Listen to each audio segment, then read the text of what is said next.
Макфест од годинава наместо надпреварувачки ќе има повеќе ревијален карактер. Решија организаторите во обид на макфестовската сцена да ги вратат популарните пејачки и авторски имења. Годинава ќе нема награди за освоени места како што тоа беше случај во претходните години.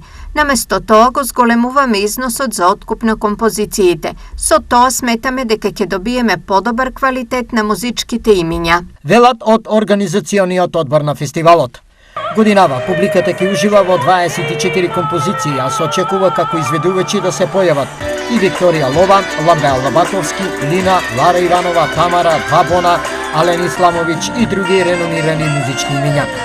Награда е предвидена за наредната година и тоа само за најслушана песна помеѓу двата фестивала, што е и единствен показател за тоа дали песните се прифатени од широката публика или не.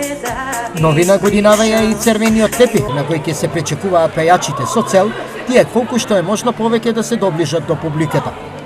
Фестивалот ќе се одржи на 21 и 22 октомври. Средствата за негово одржување во висина од 4,5 милиони денари се обезбедени од општина Штип и спонзори. Министерството за култура за единствениот фестивал на забавни мелодии во државата Макфест издвои само 400.000 денари, кои како недоволни и понижувачки беа одбијани од страна на општината.